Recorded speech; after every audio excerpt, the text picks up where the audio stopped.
There it is there, yeah. Hang on, I'll see if this works. There's an ad. Everyone can hear the ad right now.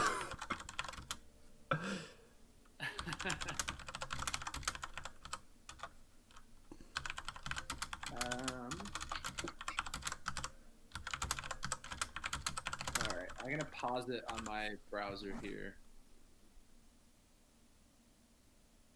Okay, yeah, it's up for me. Just telling people a minute to refresh if they can't hear or see anything. There we go. And I've got the chat going on my phone as well. I can't tell if it's popping up in the... Yeah, cool. Okay.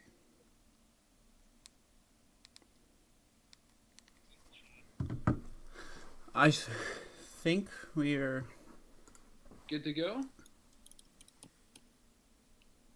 Yeah, I just want to check volume levels.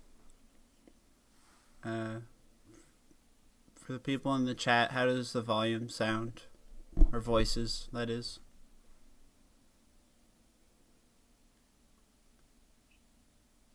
They sound good. Even and clear. And I don't think when I'm talking, there's no feedback coming through at all, is there? No, I don't hear any feedback. Okay, I'll try and talk a little bit louder for anyone that's in the chat and can't hear me. Alrighty, well, should we get the ball rolling? Here, I might be able to turn you up a bit. Perfect.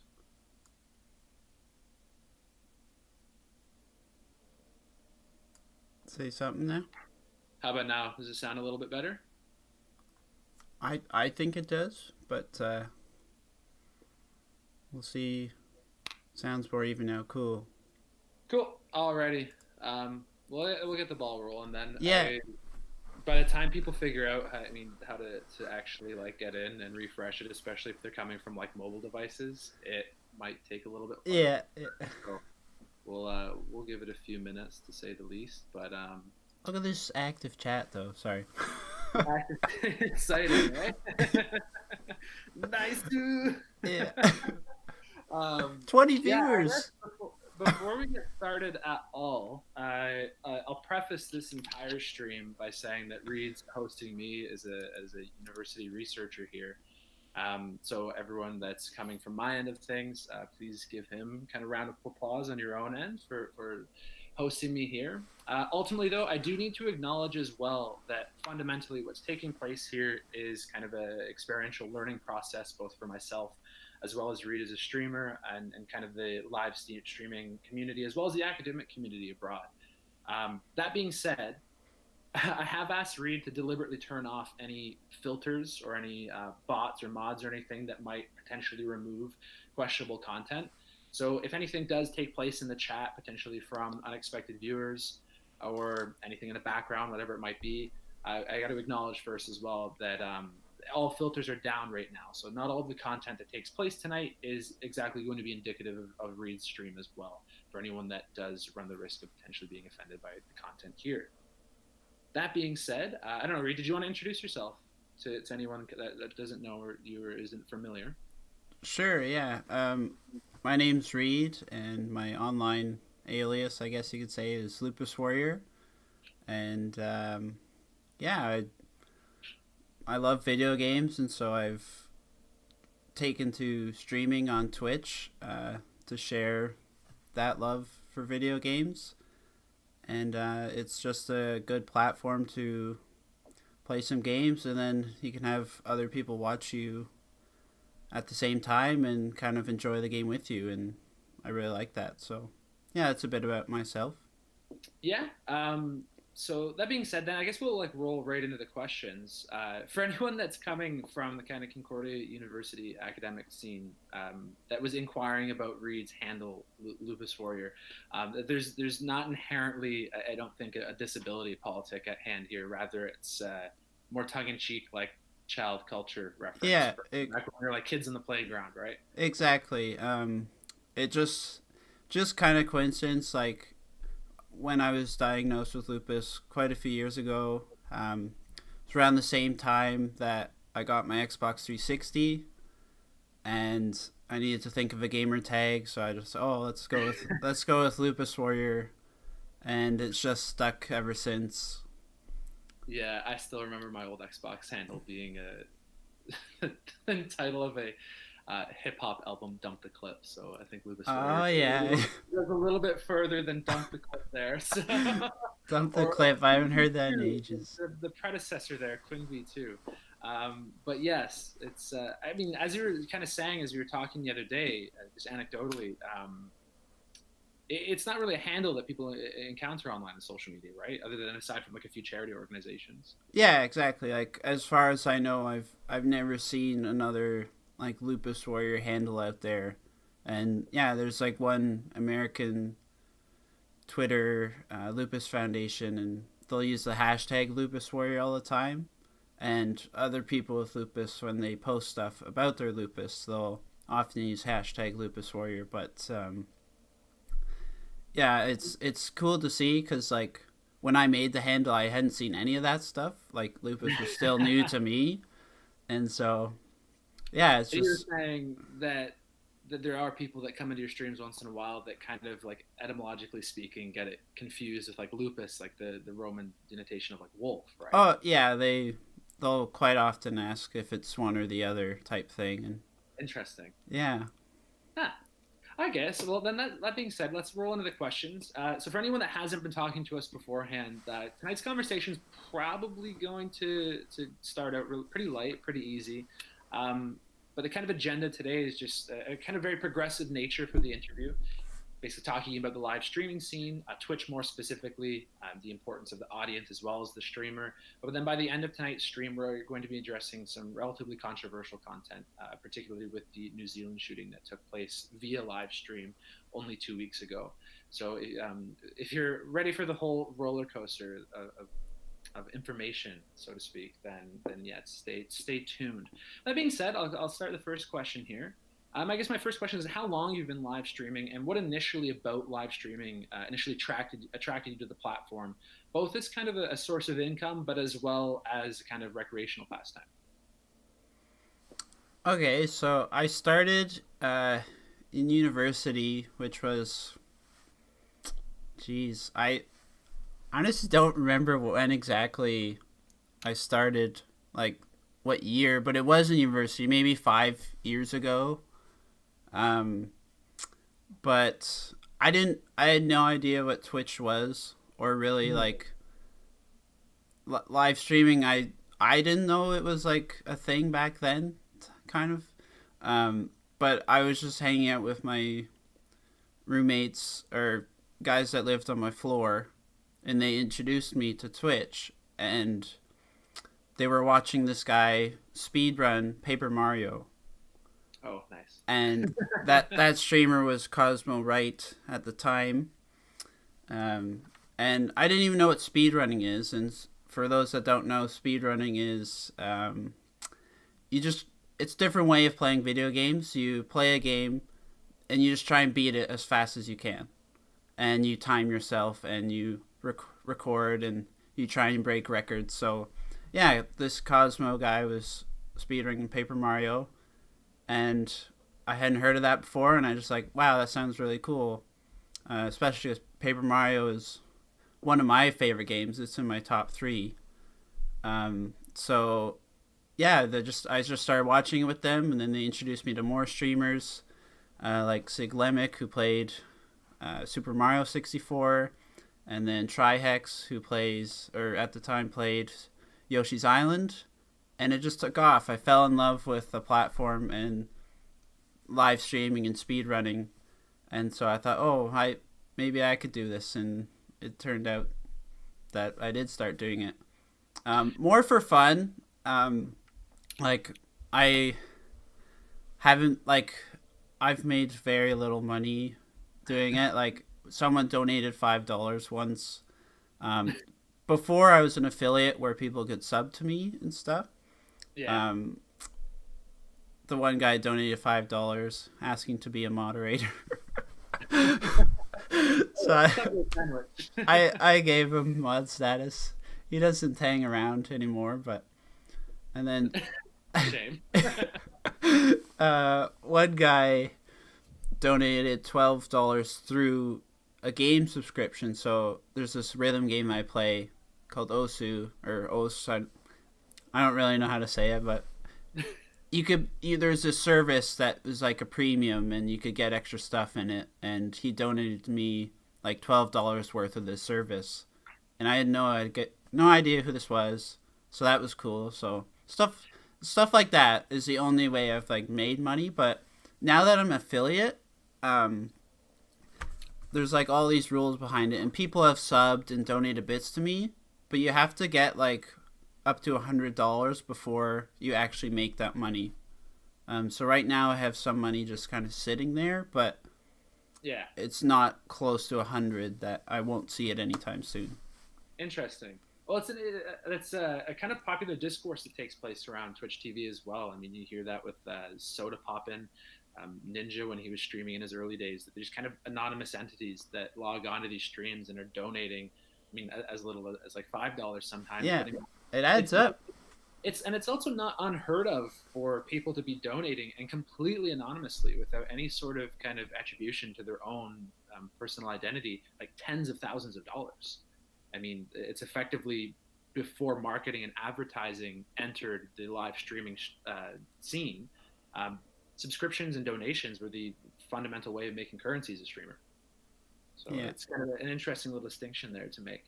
But that being said, I think you kind of answered the second question in terms of like what do you enjoy the most about live streaming, your relationship there. But I guess by extension, what does a healthy kind of live streaming atmosphere look like to you? What sort of behavior do you not condone of your audience, and why? By extension of this, what sort of behavior in other streamers kind of concerns you? Well, a healthy community, I don't know, it's just like the way I see it. Like most of the people that watch my stream are my friends, like that I've met in person. Mm-hmm. And so I kind of just say, like, it's like just hanging out with your friends, like playing games, hanging out with your friends. That's how I see it, and I see that as healthy. Like, my friends are watching me play these games, and we're interacting. And then when someone that I don't know from like in person comes on and starts interacting with me and my friends as well, that just adds to it. And I do enjoy that. Like, I'll just point someone out in the chat. Notlock has been coming around for a while now, and like just kind of like part of my stream now, like the interaction with them. And it's, I don't know, I just find that really cool. And I think it's a healthy community, like, when it's just that, like, you're just having fun with your friends. And then I guess the second part there, like, kind of unhealthy stuff. Like, I wouldn't condone people, like, using racial slurs or bashing like religion or cultures or orientations or anything like that. And Twitch is good in the sense that you can sorry, I was just laughing at a comment. Oh, yeah. I'll interject for a moment here. For anyone that's watching as well, that as much as we're kind of simulating like a live interview here, that it's still very much supposed to be like a just talking aspect of the Twitch live stream like subcategory. It'll probably get pretty informal at times. I'm glancing down at the chat as we speak, so if I'm grinning, it's not laughing at your commentary. I mean, yeah. But I'm laughing at a couple of the comments here, so it's an interesting dynamic. So no one be offended here. We're going to be having some fun as well. But I guess my question as well, though, like in terms of the kind of behavior you don't condone, what does that make you, like, how do you feel then about streams where that behavior is kind of the fundamental component? Normal, yeah. Like I think of lol Tyler 1. He's notoriously like one of the most toxic gamers in the entire gaming community, and then subsequently the live stream community. But I mean, the chat there, not just his behavior on one end, but completely different effects. This anonymous mass of what's averaging to be like 40,000 viewers at a time is kind of just this unfiltered cesspool of just homophobic, racist, derogatory commentary, of which is to a certain extent almost simultaneously embraced by one another. Like you would never see kind of like SJW walk into there and say like, "Hey, you guys are being inappropriate," because they know the dangers of doing that. Kind of like a inadvertent violence that takes place there at a kind of verbal level. But yeah, like I think that's just it's just kind of expected, right? Like on any medium, Twitch, Facebook, you're gonna get those toxic people, and I just have grown to expect that on this platform, and like there are tools to monitor that, right? Like if you don't condone that stuff, Twitch allows you to ban users from your channel, time them out as like a penalty. Have you ever timed someone out? Yeah, I have. quite some time ago. I'll just go on a little story here. I was streaming. This is in university. I was streaming, and these two users came on. And they started posting in my chat some personal information of mine. And I very well thought that they just looked up my information on the internet. Oh, and could find everything and access it. And so I was actually kind of scared and like, oh no, this is not good. And it turns out I knew those people. They were just pulling my leg. For anyone that doesn't know, that was once upon a time a joke that I'd actually played on Reed. And it's funny to add too that he in a very intimate community setting, something that when he was starting out quite early, it was just kind of an interesting tongue-in-cheek satire of the comments taking place. But yeah, for anyone that isn't aware, that was no need to be worried that was amongst friends. It did kind of like alarm me though. Like very well could have just been some random person. Well, especially because you're interacting fundamentally with an anonymous account, right? Yeah. Like you don't know based on where that commentary is stemming from. I mean, you see comments like that taking place all the time. It's a really interesting relationship that exists between on this platform itself, whereas you as the host of the content and you as the kind of fixation. It's really interesting that your identity is disclosed to everybody. Whereas when people are watching, if they want to make their account anonymous, they can. But then you're subject to just kind of a seeming like infinite ocean. Yeah. You can identify. It's very one way in that aspect. Do you think that like what commentary can you kind of provide as a platform then as a whole when you are the only one disclosing your identity? I mean, on one sense, yeah, it's not. You mean it's not different to Instagram or Facebook or whatever when you post something, and for all you know, anyone can see it. But the fact that this is a very focused gaze of people tuning in live, and their only thing they're watching is in fact you, I think that adds a kind of another dynamic to it as well. Yeah, for sure. But Reed was shooketh. I'm just gonna read a couple of things in here. Just because. Lots of chat volume. It's great. Yeah, really. You've been noticed. Suck at my D. Someone's hosting my stream. Thank you, Caitlin Sarah, for the host. It's much appreciated. Ooh.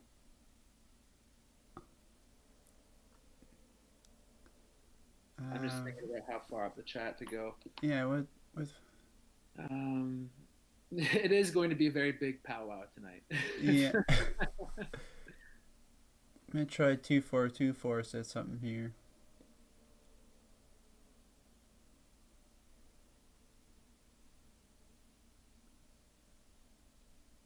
With the popularity of streamers such as Ninja crossing Twitch over to the mainstream, do you see this as a healthy addition to the community?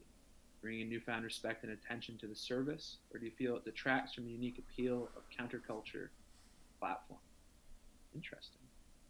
Would you like to respond to that, Reed? Yeah, I think it's healthy. Like, even though I'm not the biggest fan of Fortnite or whatever, I think Ninja is given exposure to Twitch that not many like. It was pretty big before he came along, but he made it even bigger type thing, and I welcome that. Like, I'd love to see more people on Twitch. So I do think it is a healthy addition.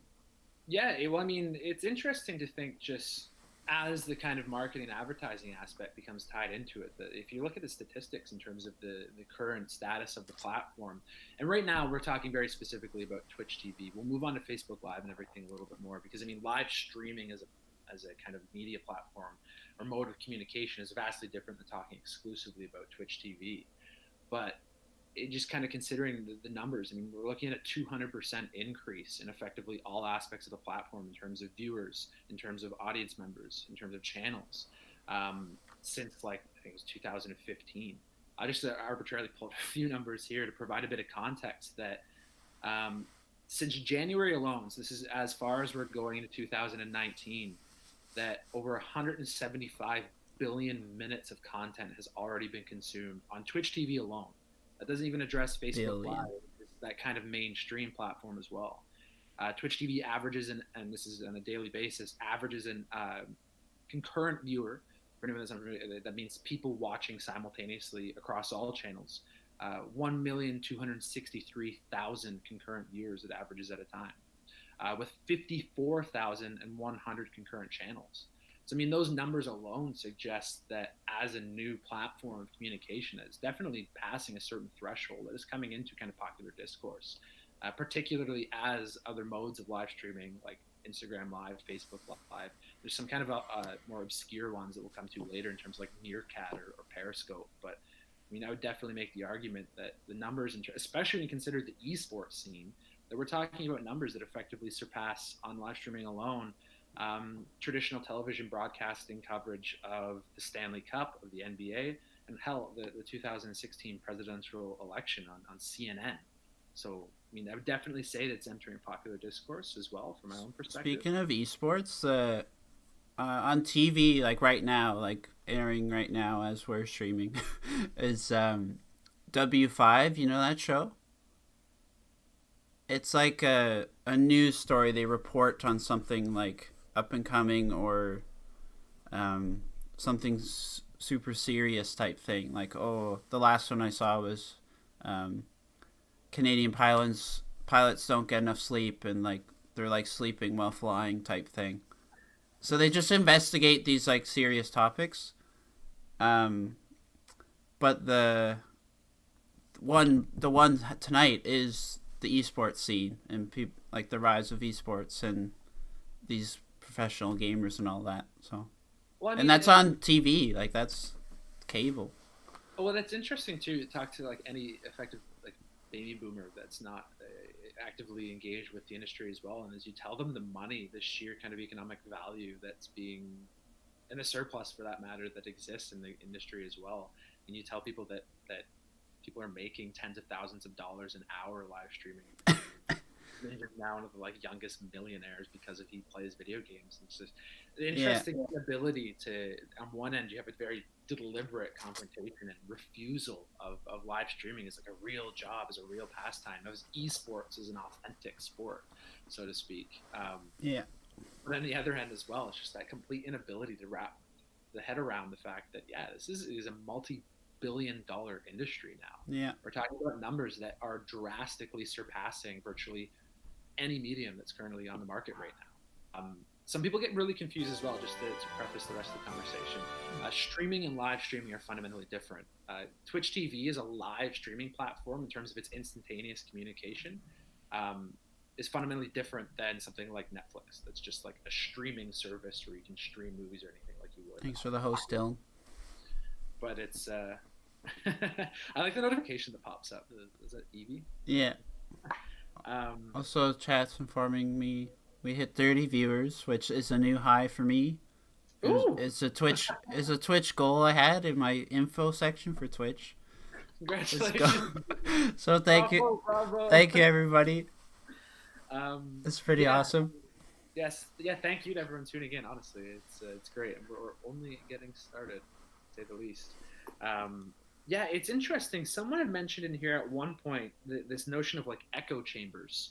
I'm curious as to what commentary you could provide on that. But I mean, echo chambers, the way I'm conceptualizing it is that kind of innate ability or inherent tendency for, and this exists on Facebook, this exists on Instagram.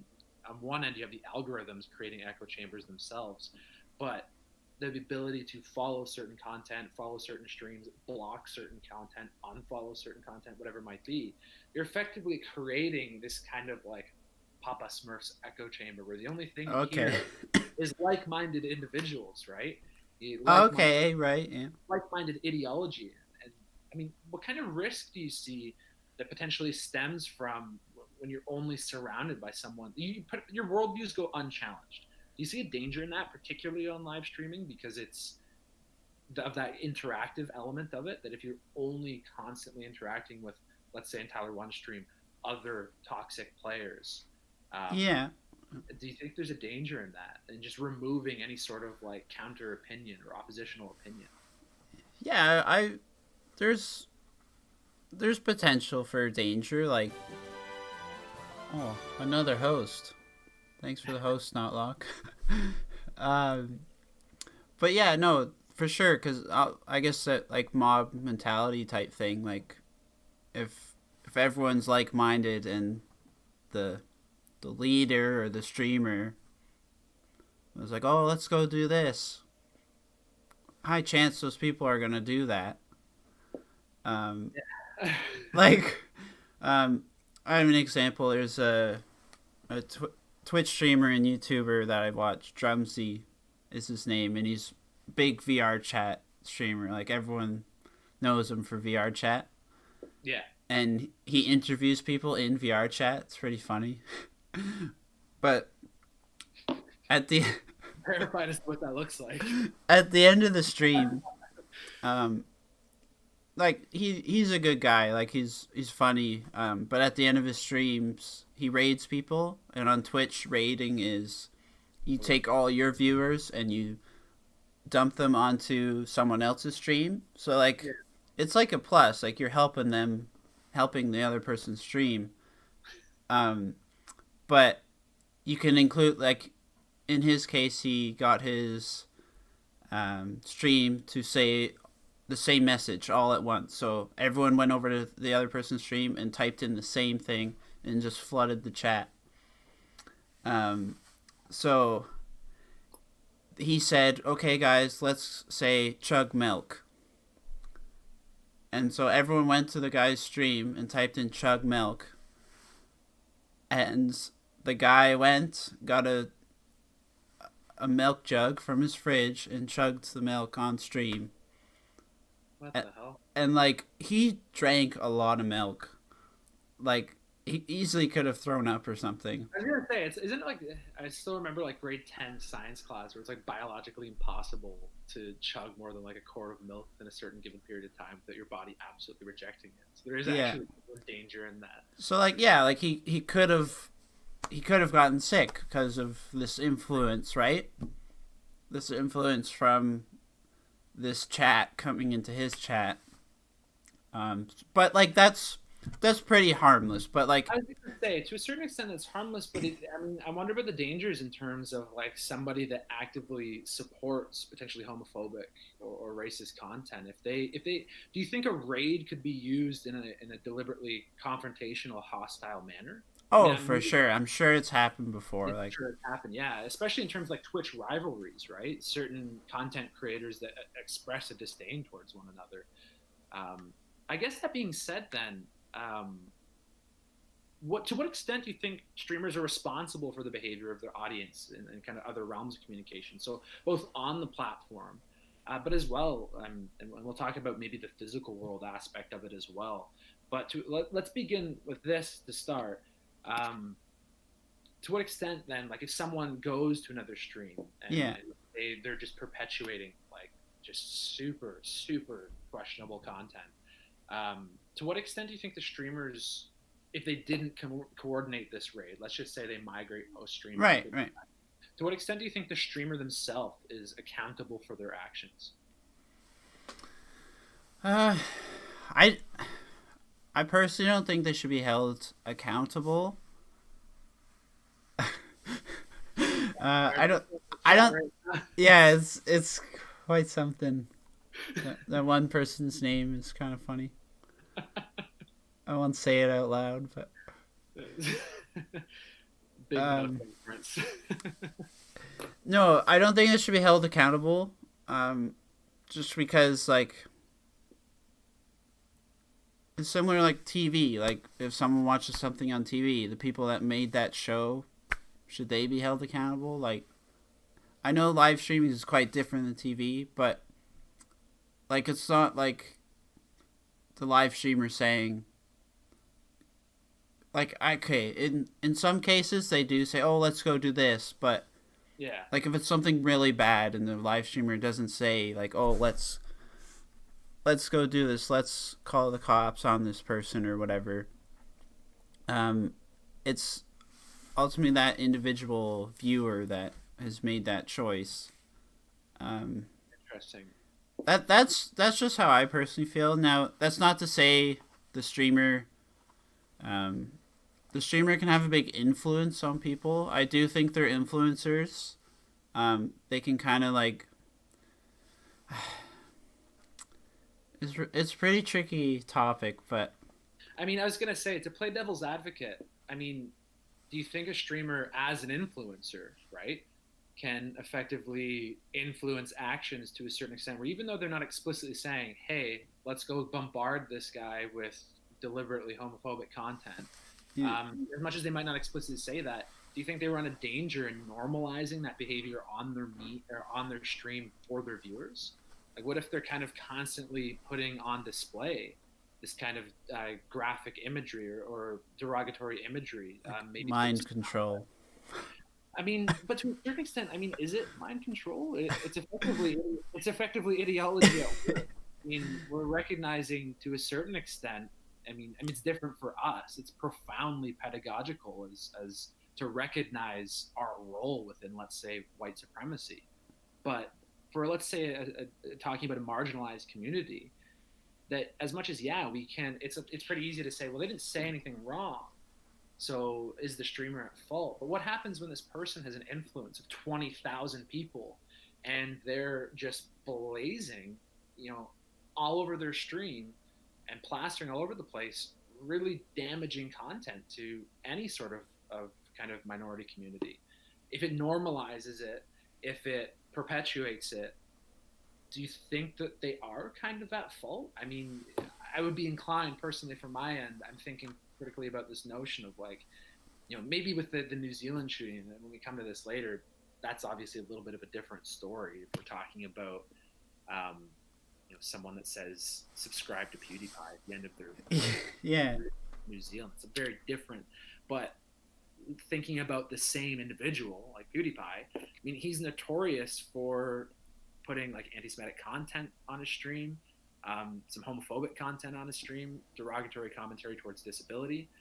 I mean, I guess in people's kind of personal lives, there maybe is moments of slippage at every corner, but to a certain extent, when it comes to the actual live stream itself, if you're constantly putting this content on for people to watch and quote unquote enjoy, if you recognize this as an entertainment platform, what damages do you think normalizing it does? Are they kind of at fault? Could you see instances and maybe they might be?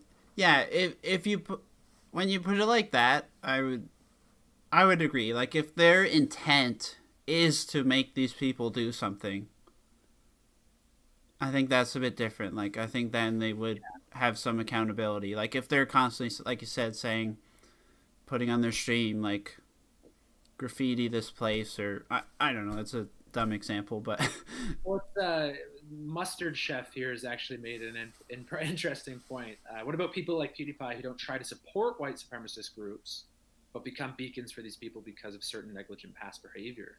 I think you just hit the nail on the head right there. That I mean, I don't think PewDiePie is fundamentally a neo-Nazi.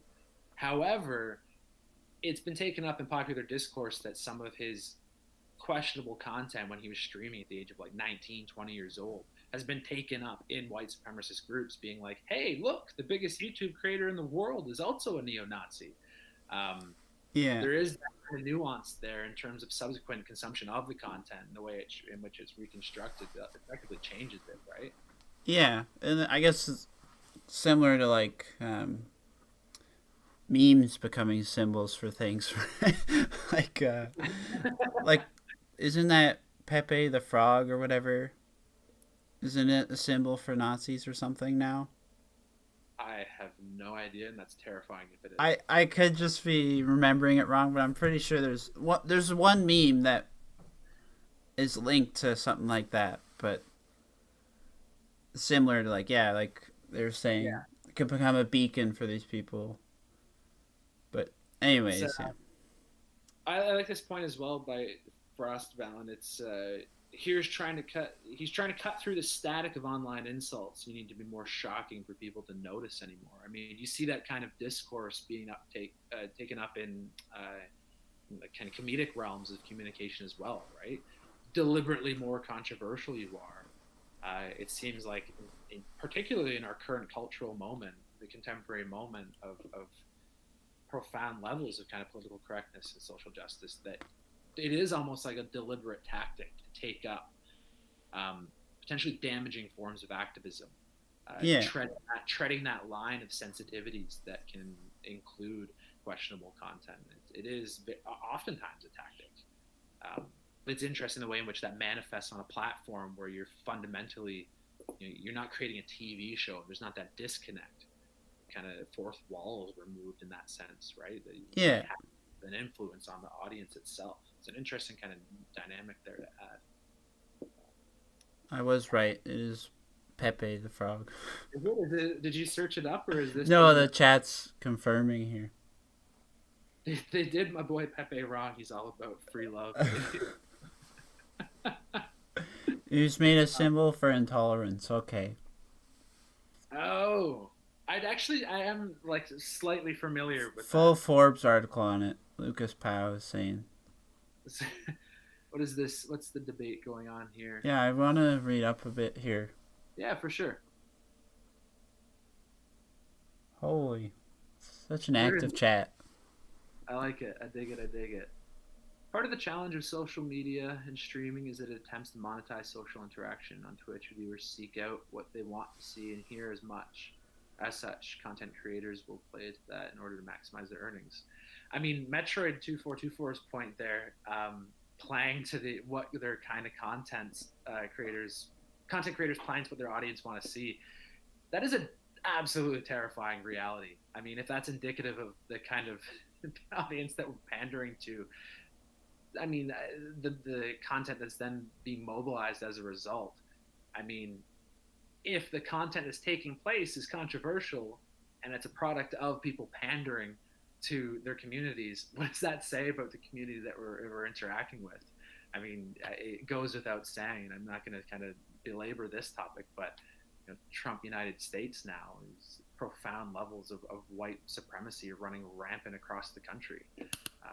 Hell, you see that taking place in bloody Ontario now with Sam Oosterhoff and Ford's kind of coming to power now as well. You have people that are deliberately creating questionable worldviews, to say the least, and normalizing it. If it's a reflection of our contemporary society, I'm terrified for what that says. But we're talking about Sturton in high school.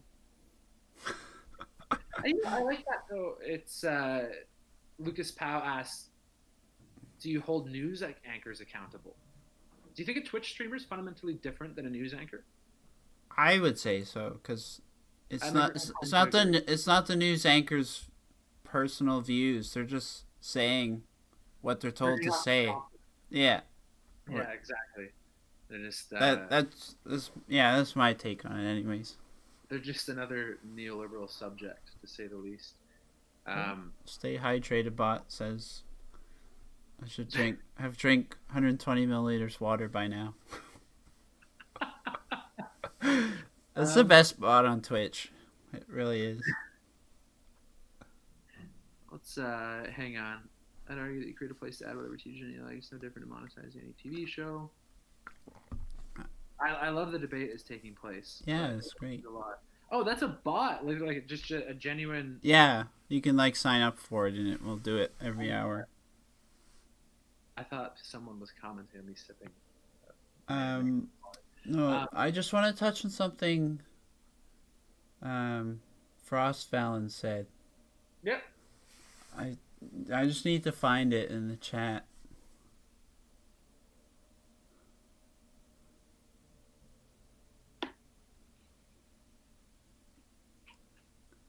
Oh, he said a group of people all agreeing and like-minded would be boring. I mean, I disagree there. I was gonna say it might be boring to like people that don't agree or are like-minded, but for those people, it's fun. Like it's great. Like for example, there's this one streamer that I watch, Cerno. He's quite a big streamer. Like consistently gets 2,000 viewers type thing, and the only people that watch his stream are people that like anime and Japanese culture type things, and everyone who's there is having a great time.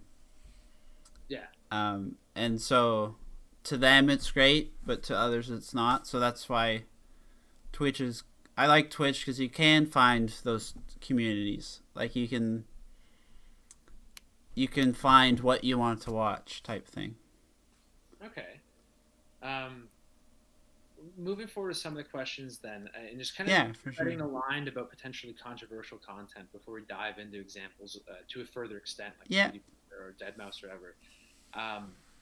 Like what we're talking about here is something that's kind of unprecedented in terms of the communicative potential that it affords, right? That the last time that this kind of sheer quantity of live streaming outlets existed there's the broadcast television, right?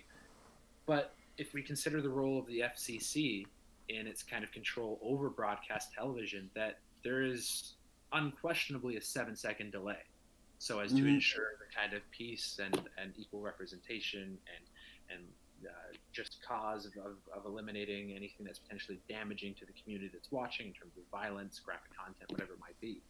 Which is, I mean, to a certain extent, a very good thing. Censorship can, in some cases, be healthy for a very subjective and a very malleable public sphere. But with live streaming, that fundamentally doesn't exist. That I don't think that there's a delay that takes place right now. Is there, between us and the chat? It's very small. Like a second. Yeah, if that. You can actually, with certain programs, you can choose how long you want the delay to be. So you could have like a large delay if you want. You see that with gamers that are playing like League of Legends, Fortnite, whatever it might be. They deliberately put that like 30-second delay on so you can never track where they are. Yeah. It's called like ghosting. Yeah, you don't want people like find out where looking at your screen. Yeah, screen peeking. Back to good old split. Yeah, like Artie says, sometimes when playing games you want a delay to avoid sniping. Stream snipers, yes. Well, that's actually, we'll come to that. The stream snipers are a very common thing. And it makes us pretty angry. But that being said, then, that effectively we're talking about a platform in which you can't really curate the content, right? On YouTube, that, it's supposed to be this mode of self-representation. Fine. Instagram, same thing. You post pictures. Facebook, you post content. But there's a kind of care work or personal labor that's at stake in which you can filter out the questionable things. You slip up and say something wrong while you're recording yourself playing a video game. It's as easy as just kind of cutting that content out. But here, that's not really an outlet that's afforded to streamers. So that being said, my question for you is, What sort of care work do you invest in preparing content for a stream so as not to jeopardize your own integrity as a streamer? Does the thought of these broadcasts happening live ever arouse any sense of anxiety? More specifically, there's an inherent inability here to curate the content you're producing before it goes public. Does this entail a unique approach to your work on live streaming as opposed to how you would approach your publications on, say, Twitter or Instagram? For me personally, there's not a lot of preparation that goes into it. As someone who speed runs stuff, I want as little as delay as possible. Just because I want the viewers experiencing it with me as I'm experiencing it, not a minute or two later type thing. Yeah. And so, like, my viewer count is pretty low on most streams. Mm-hmm. So I don't feel the need to, like, prepare myself type thing. And I don't see myself, like, slipping up or anything like that or saying the wrong thing. It could happen one day for sure. But I feel I'm not the type to slip like that, and so I don't feel the need to prepare for it type thing. It says a lot about then who you are as a person, right? And that confidence there is paramount when we're talking about the platform. When I was reading up on in terms of the controversies at stake here in the case of Deadmau5, one of the most upvoted comments on his subreddit, his apology was, and he kind of alludes to this notion, and we'll come to this after, that, like, you know, those moments or those words, they're on the tip of everybody's tongue. Kind of inherently implies that everyone beneath the surface has these subtle homophobic, racist, evil thoughts. Yeah, evil thoughts. But I mean, the most upvoted comment in response to it at the time that I was looking at it was something along the lines of, like, you know, if that's what your slip up, or if that's what anger manifests for you as, like, if you lose a video game, that's the obscenity that you choose to yell. That says a lot. Maybe you don't explicitly support it, but it says a lot about the behavior, attitude, or perspective that's then been normalized within you. Yeah. It's like you said, like, someone could go ballistic on you in a stream. Someone could stream snipe you over and over again. Yeah. But you're confident in the fact, and I don't think anybody in the chat is stricken. You don't strike them as someone that would freak out and yell something that, yeah. that, you know, PewDiePie or Deadmau5 would. Yeah, like Ryan said here, Lupus Warrior is one of the nicest men I've ever met. He's awesome. Yeah, I agree. Yeah, there you go. Thanks, Ryan. No, and, like, not to say I don't have, as Master Chef said, heated gamer moments. Like, yeah. when I'm playing Zelda Randomizer. Oh, another host. Thanks, Mishi, with the host. Colder thing.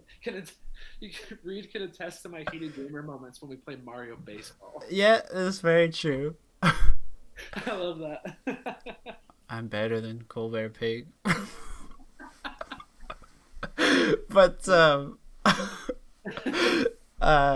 no, like, when Colbert Pig and I are playing Zelda Randomizer, and now I have to admit he's better at it than I am, and when stuff just doesn't go your way, you get heated sometimes, and yeah, I don't like stand up and, like, walk away on stream, or I don't bash my keyboard like some people. Now that's, like, half of those are staged, but interesting. You'd be willing to say that, yeah, you think there's a performative aspect there.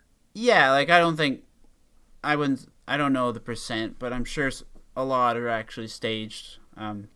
Especially, like, there's the one streamer, Itaka, I think his name is. He has all these reaction videos, and, like, I'm sure not all those are real. But anyways, back to Zelda. Like, I'll do something wrong or misplay, and I'll huff and puff on stream, and, like, usually I'll have 1-2 viewers, so, like, I'm not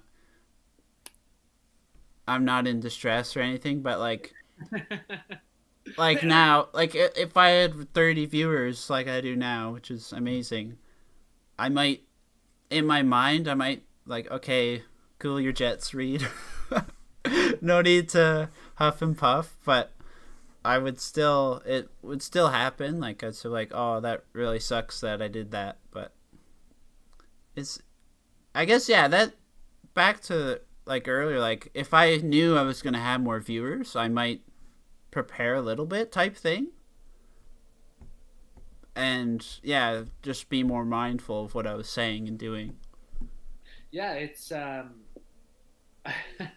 I like this point. Mustard Chef says the things that get views are people having terrible moments. I Yeah, mean, it's interesting that we're talking about a merger between two platforms of digital media. That we're talking about YouTube and Twitch TV. There's an interesting kind of intersection at work that like there's people that make a career out of clipping segments of Twitch TV live streams and making highlight reels and then posting it on YouTube. yeah, These people have hundreds of thousands of followers, and they're effectively just pirating other people's content. yeah, Now they can jump through these kind of like policy and logistical loopholes because they're giving credit to them in the comments section. But I like that this notion that it is the terrible moments. It's when people slip up that like it's I don't know. It was a German expression, Schadenfreude. It means harm joy. People get pleasure out of oh, someone else's misfortune. oh yeah. I'm guilty of that too. No, I think everybody is. I There's think this there's everybody a is. streamer that I watch, and she gets a little angry sometimes, and I find it funny. Yeah. And same as Michael Jones from Achievement Hunter, Rooster Teeth. He his career is built on that, like flipping out on stuff, and now he's like super famous within the Rooster Teeth community. Yeah. I not many people know. Not a lot of people know what Rooster Teeth is, but Achievement Hunter and um, like he got into the company.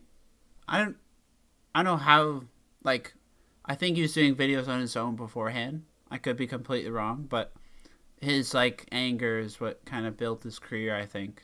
Well, yeah. Again, and I hate that I keep bringing it back to this, but again, Tyler One's another one. Like he thrives on that, and going back to what you said, there's a performative aspect of it as well. Yeah. You know, someone's having a full blown borderline staged or not staged. I think that's a concerning question that I have to debate here as to whether or not it is. But if they're having a full blown breakdown, Yeah. people soak that content. Go Super Saiyan. Yes. I do think that's been immortalized as a meme. Yeah. I guess with that being said, let's move into the actual couple of the case studies then to talk about. So we have PewDiePie's use of a racial slur in 2017. For anyone that doesn't know, PewDiePie is effectively like the biggest YouTuber in the world. I think he's at something like 97 million subscribers or something obscene. I have no idea. That could be a brand number, so I apologize. And just this past February, you have Dead Mouse, or I think it's Joel Zimmerman is his real name, use of homophobic slurs, and this was just this past February. So then I guess my question is, to what extent should streamers be held accountable for their actions or their language in cases like this, where you're talking about people that have an audience of averages 50,000 plus. In PewDiePie's case, I don't know how many concurrent viewers he had because he usually tries to keep himself on the YouTube platform. But when he migrated to Twitch TV briefly, let's just say, he had 20,000 people watching. He's a huge point of influence, as you and I have kind of both agreed. What's at stake there? I'll read this out, and again, this is just kind of food for thought as we're debating this or discussing this content, and I would like the chat to have some context as well. But in response to this controversy, PewDiePie released a statement after his use of the racial slur. The story goes, by the way, he was playing PUBG, and someone killed him on stream, and he had slipped up and used pretty derogatory term. After the fact, he said, quote, "It's not that I think I can say or do whatever I want and get away with it. That's not it at all. I'm just an idiot. I'm really sorry if I offended, hurt, or disappointed anyone with all of this. Being in the position I am, I should know better. I owe it to my audience and to myself to do better than this, because I know I'm better than this. Interesting use of language here, the kind of rhetoric that's at stake. Let's compare this then to deadmau5's response after the fact. This is after he was stream sniped. So stream sniping is when people that are watching, correct me if I'm wrong, it's when people that are watching try to get into the game lobbies with the person streaming and mess with their gameplay, right? That sounds right to me. Okay, that's what I'm envisioning as well. I think so, unless chat corrects us, but I'm pretty sure that's the case. Yeah, so then let's think about deadmau5's response then, by extension. Yeah, sorry about that, guys. I knew it was a fun place to connect, and pardon the profanity here, to connect and fuck around, but I'm not going to stand for Twitch's double standard when it comes to censoring and suspending me for harmless shit. While we've had some fun, partnerships here and there, and the way we're a great company to work with, I'm going to have to cut this one short. I don't have the capacity to deal with that kind of shit. This was another comment as well. Whatever, dude, the internet is just basically full of shit for the most part. And while what I said was generally toxic as fuck and not an ideology, I hold closely to my moral standing by a fucking long shot. It was just some bottom-feeding piece of shit from Colorado who decided to make it news, proving once again that online clickbaity world is a piece of fucking shit on a good day. While it was intended to insult a fucking asshat who was being a fucking asshat, it was not, quote, directed at an entire group of people who have a sexual orientation that differs from my own. Fuck off with that shit. I know who I am. I don't have to fucking sit here and cry to defend myself with obligatory, I'm not that person, I'm sorry reflex.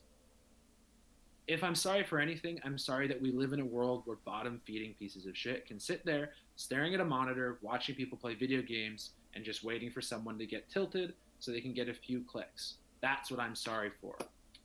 Very different response in terms of very different, yeah. The worldviews that take place here. Worth noting in this case is that deadmau5 actually has a very long history and a very long legacy of using homophobic language on Twitter, on Instagram. I think one controversy was him versus Cruella, which is another kind of EDM scene artist. But yeah, this is not the first time at all. It's the first time, however, that he's been banned from a platform. To provide more context to the story, after his comments went live, Twitch TV banned him as a partner and as a streamer on the platform, which was even funnier because then after the fact, this was his response like a week later. Damage control. No one asked me to make this statement, but I'd rather you guys hear it from me and in my own words. You deserve that. I needed a little cool down there for a few and seriously reflect on all of this.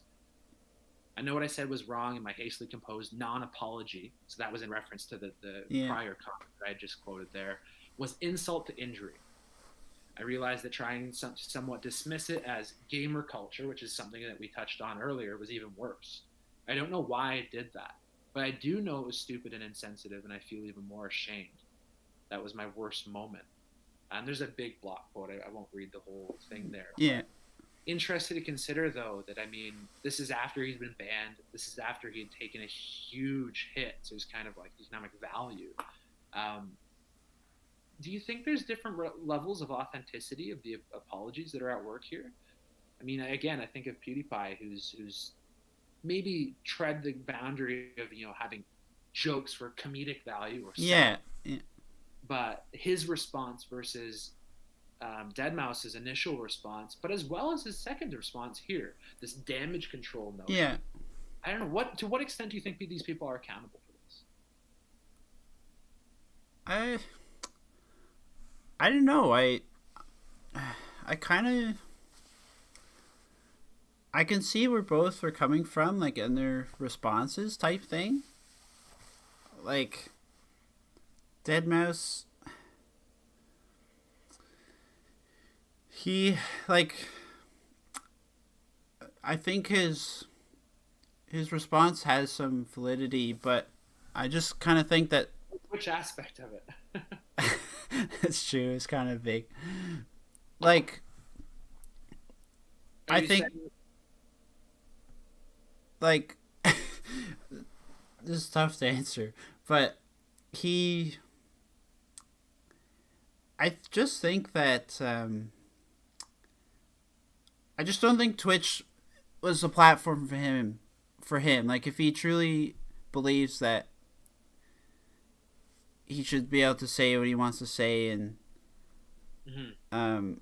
like, you should know going into Twitch that they don't condone that type of stuff. And so, like, I don't agree with how upset he got over it, and like maybe like he said, he cooled down and came up with a better response type thing. But like, I do kind of see where he was coming from in the sense, but just that Twitch wasn't the platform for him and he shouldn't have done it there type thing. yeah, like this notion of the dangers of like constantly being in the spotlight. Yeah, like there's tons of other streaming sites that are unfiltered and they don't care what you say. So like maybe try that. I mean, there is a lot of popular streamers that reach the same numbers, if not higher. That they're in a greater position of influence and power, but they fundamentally don't engage with this kind of rhetoric. It's this kind of language. I mean, do you think it says anything about? I mean, I think maybe and I'm not trying to dismiss one or accept the other. Right. With PewDiePie's case, I mean, if you watch the footage right after the fact, he knows right away he slipped up. He apologizes right afterwards, and then like he knows, oh no. Right. And then right after the fact with Deadmau5 here, I mean, the tangent that he goes on is a solid like minute long, freaking out about this individual, probably a bloody kid, that's sniping him, and he's calling him every homophobic slur in the book. I mean, I think there's I don't know. I'm inclined to have a lot less sympathy for someone like Deadmau5. I think that, particularly given their history of this kind of behavior. But then again, that is to say, it's a very different sense of public dialogue that's being fostered when you're constantly in the limelight, right? Your every act is kind of critically examined by an entire mass of anonymous followers. So he like you said, he did like a minute of slurs on stream. It was on stream. Someone stream sniped him, and he engaged in just went off. Yeah. Questionable descriptive language about this individual. Somebody clipped it, and within minutes, it was viral. And I think within the day, he was banned. Okay. Then the next day, he had posted this big response. Right, the one you read. Yeah. It's interesting too, because not only is he now antagonizing the person that stream sniped him, he's antagonizing the random person that would have clipped this, or the group of people that would have clipped this content and put it forth, right? Yeah, and almost like Twitch as a whole too, type thing. It's well, it's interesting too that it's like knowing to cut your losses, really. But, yeah, like it's it was. Is it a permanent ban? I'm not sure, actually. That's a good question. Because, like, I know... Canceled his account. Like, he's deleted his account afterwards. And okay. He's not going back to it. Not going to try and appeal or whatever. Parting ways. As though he's... Right. He's closed that chapter of his life. He's no longer a homophobe. It's okay, guys. Yeah. Because, like, I watch a popular streamer, Trihex, and he had a slip-up. I think it was race related, or maybe it was homophobic slur. I can't remember. But he was banned, but it was just temporary, and I think it was like a week or something. And he went on like I think he called it like a reformative journey, and he reevaluated his life, and he came back a new person and vowed to like never do it again. And he's a longtime streamer. Like, he helped build up Twitch. Like, he was one of the OG Twitch guys type thing, in my opinion. And he's been around since I started watching it. but and he actually is a really good person and human being, and so I think what he was saying and did was valid. But and yeah, he did slip up this time, and luckily he wasn't permabanned. And I think since he had a good track record, Twitch was more accommodating type thing. Whereas you said deadmau5 has had bad history, so. Well, it's interesting the way in which this kind of language of like reforming is in certain circles taken up as kind of a deliberate marketing tactic, right? I mean, I think of Logan Paul on YouTube. Oh, jeez, yeah. And he was, for anyone that doesn't know, Logan Paul is a popular YouTuber that I think his average viewer audience member was like, I think they average like 13 years old. And this guy, upon his visit to Japan, he went to Japan's suicide forest and videotaped and uploaded an interaction of him finding a dead body in the suicide forest. Post this incident, he went on this big mission about reforming, how he was a new person, everything. In certain cases, and again, if we're talking about the bloody system that we now operate in, on one end, I mean, yeah, you can have these authentic aspects of authenticity, or of reformity rather, but what happens when it's kind of co-opted as a marketing tactic? I mean, Logan Paul actually ended up making more money after the fact. Yeah. Not immediately after, but within a couple months after, he was making more money than he already was. It's kind of like that time-old saying, like good publicity, bad publicity. It's still publicity. Harkening back to Rebecca Black's Friday. Great song. Yeah. Too bad it's Saturday. We could get it going in the chat. But again, same thing. Like Tyler One, again, League of Legends streamer, notorious for being toxic, notorious for using derogatory language towards people with disability. Makes T-shirts, little T-shirts that say "reformed," that are number one selling commodity on his online store. Number one. Yeah. Oh. Sorry. Let me rephrase. His shaker bottles for going to the gym are his number one. Okay. They also say if it's not reformed, the other one is he XD. Yeah. But yeah, it's interesting the way in which it's the way in which it's kind of taken up subsequently. But hang on, what else do we? Yeah, I want to take a sec to look at the chat here. I've been actively trying to avoid it for a moment. It's gotten quite big here. All right, we'll take a look. Oh wow, it goes up quite a bit. Oh, someone asked what Zelda randomizer is. Would you like to take? That was quite some time ago. No, take it. You feel free. I'm not in any rush. Zelda randomizer, which I stream, is occasionally, that is.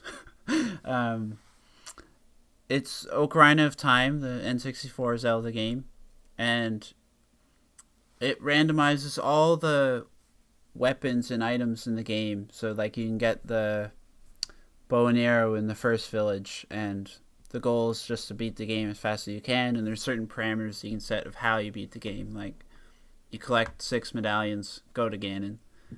But it just randomizes all the items, and it's super fun. It's a new way of playing the game, and you race with others and try and beat it faster than the others, and been having a lot of fun with it recently. Don't test Colbert Pagan Pokemon Puzzle League. It's very true.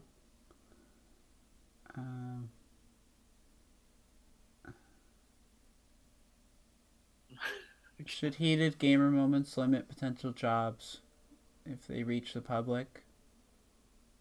I mean, I think that's a kind of reference to the digital media era where you have people running for like positions of political standing, and then some obscure tweet that's dug up from like 2012. I mean, to one extent, it does afford a level of transparency, but yeah, like if people's if people are all across all of their social media is just them raging, and a hiring manager sees that, probably valid that they don't want to hire them type thing, if that's like all they're doing. Oh yeah. So I can definitely, but like if it's just like a one-time thing, probably not. But if it's consistent, it could. I would say it could probably limit their job possibilities, if it's known, that is. I wait, just to give you a heads up, I had to refresh my browsers here. I've lost most of the chat up to a certain point, so you're gonna have to read most of them out. Oh, okay. I'll just if there's a big one, I'll read it out here. Or one that I want to touch on. That is. Grab another drink.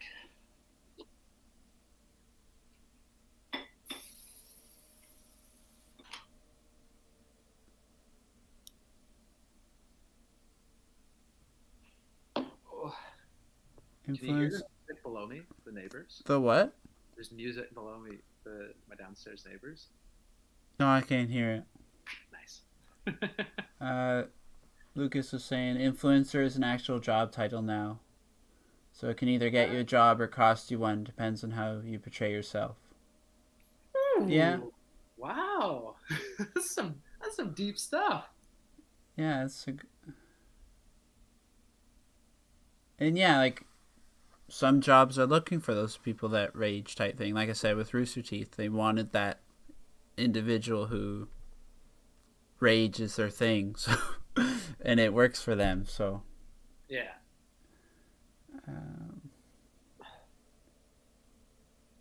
Reaction YouTube videos are so popular in general, despite being some of the most low effort content on the website. That's true, because a lot of reaction videos are staged, and it does take little effort. Do you think there's a way to like disseminate between what is stage and what isn't? Do you think that's can you, as somebody that's involved in the streaming community and everything, like do you think you're able to more easily identify like what's very clearly like staged for content? I think so. It's hard to like justify why I think I can see if something's staged or not. Like I don't really have an explanation. I just maybe just because I've seen so many that are, and yeah. especially like Facebook videos. So many are staged, but so many people believe them. And like I've fallen victim to it too. Like, oh, these people gave $20 to a homeless man, and he repaid them like it's so much that I don't know if you remember the story from a while back, but he like ended up paying for their gas or something, and then they helped him get back on his feet, or so they set up a GoFundMe page for him, and it was all staged. Like, oh goodness gracious! Like it was just a plot to get money, and like the homeless guy was in on it, type thing. So I don't know, stuff like that. Like at first I was like, oh, that's a cool story, but ended up being staged. So you really don't know these days on what is and what's not. You're a hope for the world. Yeah. Well, yeah, it's like this tendency for people to kind of appeal to other audience members' like sense of morality and like, social altruism. It's like, oh, we're all in this together for this super good cause. It's like a lip service. It's yeah. You know, it begs the question as to whether or not they're inherently doing it for their own like personal, or if they're doing it for someone else, or they're doing it for their own personal. Right. Love our doxies. People have always needed a place to vent. Maybe streaming is the platform. That's what you're thinking about. Yeah, for sure. And it could be like it, depending on the site, and if like people want to watch that, for sure, it could be. Yeah, I mean, on one end, there is the kind of like, as you've acknowledged here, like more intimate broadcasts. Like with your case, you know, when you're 3 or 4 people involved, it's friends or it's like frequent viewers and everything. Like, yeah, you can come on and vent after a tough day or whatever. But I mean, yeah, depends on what you're venting about. Live streaming could effectively be used in a reverse effect as a kind of platform for blasphemy, right? If someone's venting about their vehement disagreement for the political landscape of Hmm. wherever they're living, I mean, that could potentially, yeah, democracy on one end, but I mean, you are allowing an unfiltered platform for some potentially dangerous content. Yeah. What else? Did you want to hit on anything else here? Yeah, I'm just scrolling through here. Like I said, there's a lot. Apology videos we are touching on. Um, I'm struggling to keep a straight face in some of it. Rage toss the remote in the good old days. Yeah. Well, it's like the videos of uh, people throwing their controllers at the screen and it breaking. Like, Like Nintendo Wii days. yeah. Well, like, a lot of those were accidental, but, like, again, back to the staging. Some were staged, and there's one, this guy was playing FIFA and just raged and broke his TV. And it's like, would someone actually just, like, smash their TV continuously? Like, this brand new, nice looking TV. You've clearly never seen me play League of Legends. Well, I know, like, people can, but the people that are, they're rich, like, just some of the streamers are so rich, and then they'll do something like that. It's like, that's for views. Like, I needed a new TV anyways. yeah. Yeah, interesting to know. Oh, Jesus, so much. There is. I think The chat. I'm unfortunately skipping a few things, but the chat's interacting with each other, so that's good. Well, you know what's interesting about this too? That I mean, it's actually hitting a point. I mean, I'll be honest. I didn't anticipate the level of interactivity. It's difficult to follow. It is, yeah. Like for anyone that's interested in Twitch TV as a platform, whether it's sent for recreation or research purposes, when you're watching a stream that has like even 500 viewers or whatever, the chat is virtually impossible to follow if you let it scroll real time. I mean, if you scroll up and pause it, it's different, but it moves the IRC or internet chat relay channel rather. It moves at such a speed that you can't even follow what's being said. It's just like an insane waterfall of content. It's difficult to follow, especially if you're gaming too, because it's like impossible to focus on the game and the chat. Like it's like speed running. If you look away for the chat, your run's over. Yeah, you miss that one micro frame. Yeah, like there's certain times in speed runs that there's opportunities to look, but in certain games, if you look, you're done. I've lost runs to chat before, and especially like the rhythm games too. You miss a couple notes, it's over. I'm gonna make sure you're streaming next time we play Smash Brothers. Well, I don't have I don't have a good I don't have an HD capture card, and I just tease you. I've liked to stream Smash, but not yet. Ryan Paradox says, yeah, they always do temp bans. I'm referring to Twitch. Mm-hmm. They give people a chance to fix their toxic behavior, and yeah, like the case of Trihex, he's a great person and streamer, been around, and just one slip up, so they only temp banned him instead of like a perma ban type thing. Mm-hmm. What's interesting too, like what people are banned for as well. I mean, for anyone that's familiar with the practice of copy striking, are you familiar with copy striking? Like, is that copyright stuff related? Yeah, so it's like if someone's, let's say it usually does take place when two streamers or two content creators are in a feud. At least from my exposure to it, and again, chat, correct me if I'm wrong, but I'm thinking of the kind of, I think it's PewDiePie Divinity controversy, but essentially two streamers get in a feud over something that's said or whatever it might be, questionable content, different views on something, and then a way of kind of inadvertently messing with their content or them as a person you don't attack them or respond on Twitter. Rather, you deliberately go out of your way to find content within their videos, within their streams or whatever, and report it for copyright infringement. So maybe it's a clip of a song or whatever. Um, the danger in this being is that when there's significant financial numbers involved, Right. that you can demonetize someone's video like Yeah. the snap of your finger. So I think it's an interesting kind of way of attacking someone else as well. Yeah. Yeah, I'm not at the point of ad revenue or anything like that on Twitch, so, but maybe after tonight. yeah, we're going big. um,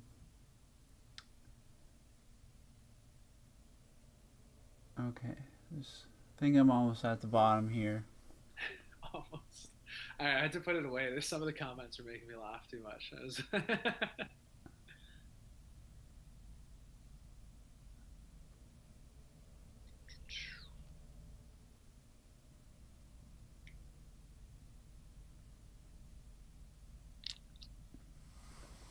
If you're ready, I'll ask you another question. All right, just give me one more moment here. Got to make sure you get all those shout outs. Can't have any awkward moments of silence. Says you promised peanut butter. Oh. I don't know what that's about. I can't even afford to buy my own peanut butter right now, so to whoever said that, I apologize. Oh, I almost read their name out loud. Probably not a good idea. I didn't see it until the last moment. That was funny. Chat, gotta go. Oh, a YouTube link. Dangerous stuff. Dangerous. Yeah, let's not go down that avenue right now. We'll do that one after. As well, worth kind of just thinking here. Worth mentioning in terms of awkward silence as well. And in light of just talking quite literally about copyright infringement, that Reed actually informed me before a stream that the reason why we're not having music playing, so it's very common for streamers to have even just kind of like some sort of ambiance, lyric lists, music, whatever it might be, playing in the background. But as you were saying, that when you go to archive this video after the fact, that entire segments of the stream are rendered silent because of, let's say, the music copyright infringement. Yeah. Even our voices are muted, right? Yeah, if we're talking at the same time as the music. Oh, now there is music that's copyright free, like you can use it, but it's not always the music you want to listen to. And so true. And like Twitch elevator music. And then some songs that you think would be copyrighted aren't. Like it kind of, I don't know how they pick and choose. Like it's just, copyright's a weird thing. Don't worry, I'm not a law or policy guy. Yeah, like someone else on this end for that. Yeah, there's lots of, like the one music game I play like, I don't know, 20 plus songs, and for some reason only like 2 of them the other day were muted, and it's like, why not the other mainstream songs that I was playing type thing. So it is, sure. Yeah, it's like, for in the sense of an interview, I think it would just be too risky to have music playing. Yeah, before you know it, like we're sitting here rambling on about silence or whatever for 5 minutes, and then we get to like that golden nugget of content. It's just included. It's censored. All right. Well, that being said, then we'll shift gears a little bit here. We kind of talked about the inherent tie of the platform to gaming culture, but again, one thing worth acknowledging here is, like, it's not just Twitch TV. It's a huge part of the kind of revenue and of the internet traffic is Twitch TV in terms of live streaming. But yeah. I mean, Facebook Live, since, where's the numbers here? So since 2016, 5 billion live streams have taken place on Facebook Live alone. 25 billion? 3.5. Oh, yeah. The video jumped a little bit, so I. Okay, it's okay. So I mean, if that's any indication, right? Like Facebook Live is huge. Instagram Live is huge. shifting gears a little bit here, let's talk about live streaming platforms more broadly. Okay. Uh, what about live streaming do you think, do you feel makes it so popular as of late? Like, and this is just speaking to the whole platform, because now we're having, Twitch TV primarily panders to gaming audiences, but now we have things like we're doing right now. We're just chatting. We Yeah. have people that are live streaming because, as if the Snapchat story and that kind of like temporal dissonance isn't enough, or live streaming, that whole critique of having your phone up at a concert or whatever it is, like Yeah. they're live streaming themselves at concerts, they're live streaming themselves eating spaghetti, they're live streaming themselves doing quite literally whatever. Yeah. I mean, what do you think is the appeal? What, on one end, you can kind of maybe speak to the appeal of just having an outlet of communication, but what specifically about live streaming do you think is resulting in these insane increases of capability?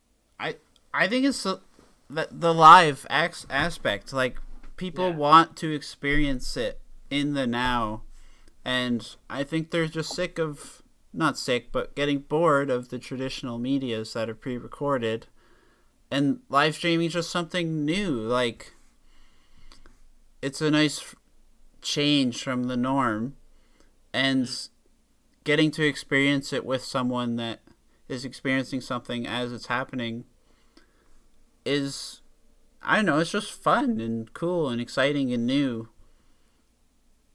Yeah, I mean, to a certain extent, new, we have to tread carefully with the way we apply a kind of adjective like that, because new in the sense maybe recently popularized. Yeah. Like, in terms of its history, stems from Justin TV. Yeah. Which stems from other platforms such as what was the old one? Basically, old camming culture. Camming referencing to like the broadcast of like sexual practice. I mean, it was like I think one of the old ones was chat roulette, was fundamentally the one that two people live. But the ways in which camming culture actually facilitated basis for this, like live streaming technology, has been around since 2012, if not earlier. Yet it's only now that it's really coming. Yeah. Maybe there's a certain aspect of like technological affordances that we can now hit, but yeah, and like that's what I mean by new. Like, I guess, yeah, like you said, it's just become more popular, and it's just refreshing and different. I guess different would be a better adjective. There you go. Interesting. But that's what appeals to me, I guess, and maybe others share the same opinion, and maybe some don't. But it's just getting to experience it right then and there is what I really like about it. Yeah. I guess then by extension then, so notably one thing that live streaming platforms pride themselves on is its kind of unfiltered, instantaneous communication. Yet with such capabilities, there's bound to be controversy, as we've kind of acknowledged all evening tonight.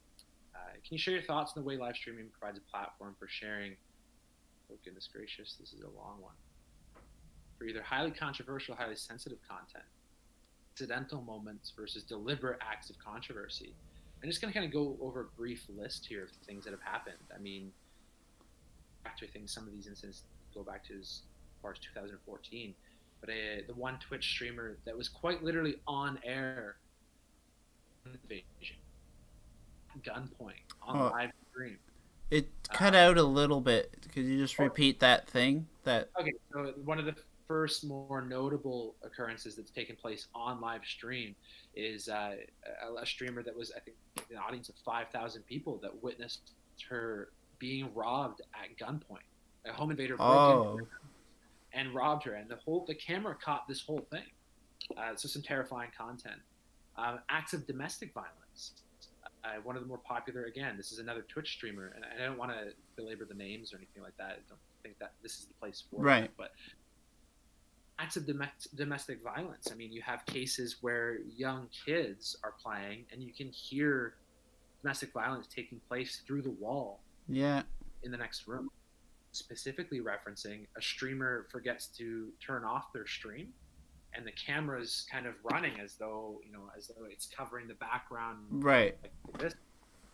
And in the same effect, because the camera's not off, it captures him beating his then girlfriend. Again, terrifying footage. Yeah. There's the swatted incident. Are you familiar with what being swatted? So, I mean, for anyone that's watching that doesn't know, swatted is a term that's referred to, like, or in this case, used to identify someone in the audience, and reporting the streamer for having commit a double homicide. And during live stream, because of this call-in, a SWAT team showed up to his house and arrested him. You have cases such as live seizures taking place. Again, as much as that's obviously not controversial or anything like that, but it's certainly sensitive, right? If we're talking about a young demographic, watching somebody, you can hear the kind of really taking place. It's scary to the extent that, you're watching somebody dealing with a very emotionally and physically challenging moment. This was 2015.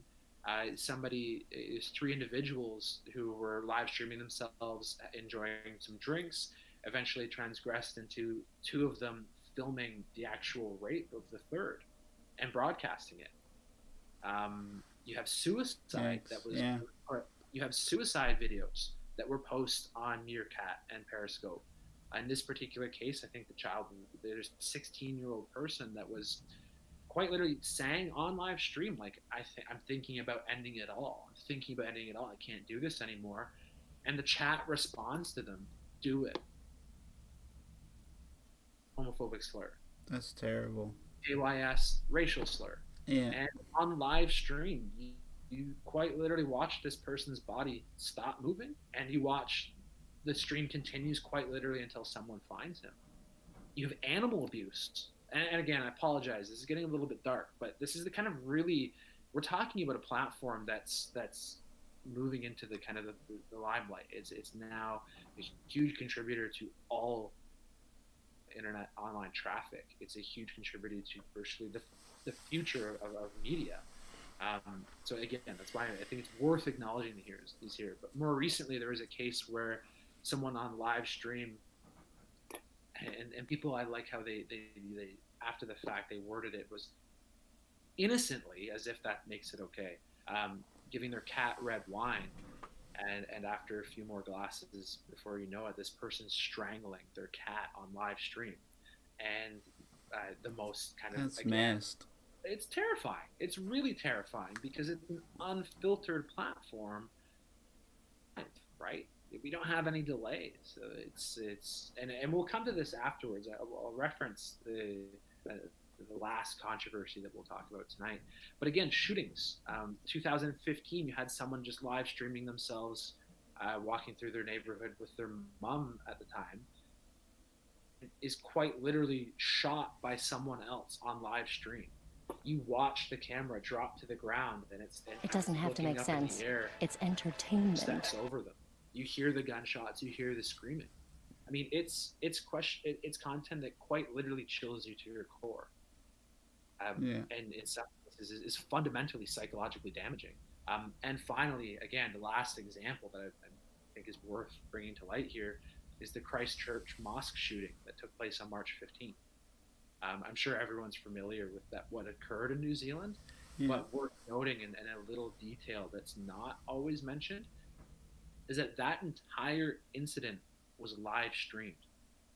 That the entire act of shooting these people was broadcast to a multitude of people.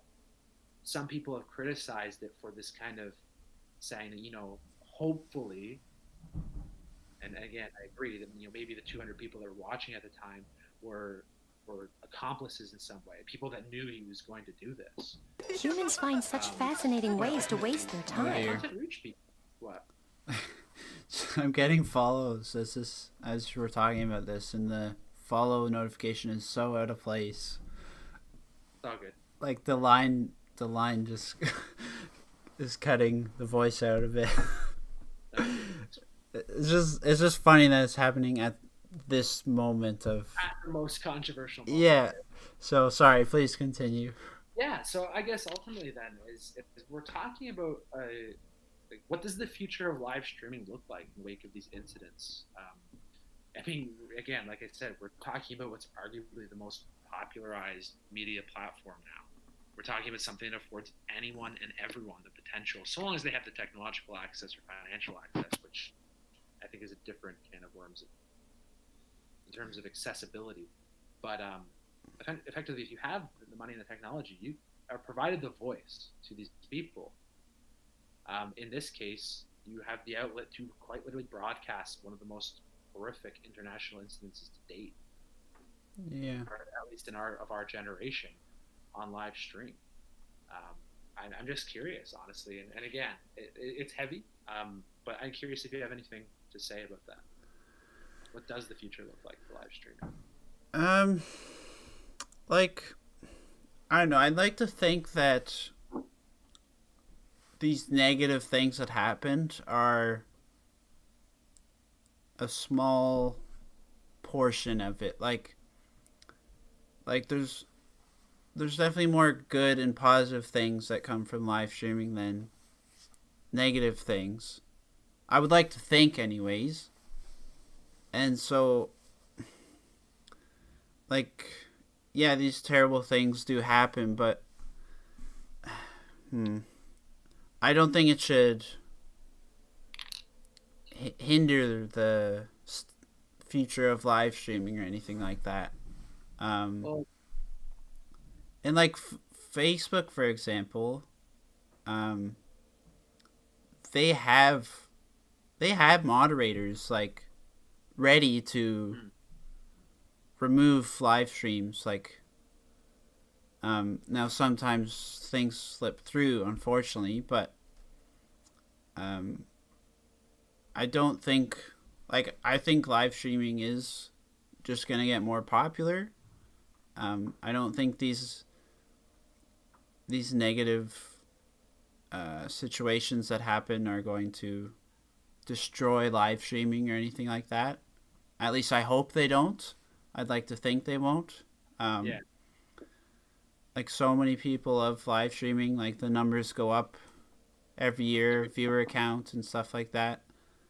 So I think it is going to continue to grow and thrive. And yes, unfortunate things are going to happen, like these incidents that you listed off. But I'd like to think that the good stuff will overpower these negative things. And like, take I don't know, like even the news. Like, the news isn't live stream, but every day the news is more negative than positive.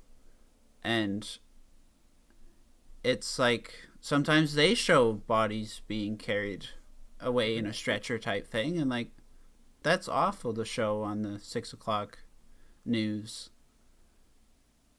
I And still remember, speaking of this, I Yeah. still remember, again, anecdote here. 16 years old, being in driver's ed class. And I don't know if you remember this, but they forced us to watch something called Red Asphalt, a video of to express the dangers of not paying attention while driving. yeah. Filtered content about people quite literally being mutilated in car accidents, and it shows it all. Ed class. So yeah, I agree with what you're saying here, but please continue. Yeah, like, and like, not all, like, I can't remember what event it was, but it might have been like, and so much good can come from live streaming too, right? Like you said, people enjoying concerts together, and if I remember correctly, one person was having a medical emergency on stream, like either a seizure or something like that, and the chat was able to call for help for them instead of just like watching it doing nothing type thing. They were able, like, either someone in the chat knew this person and they knew where they lived.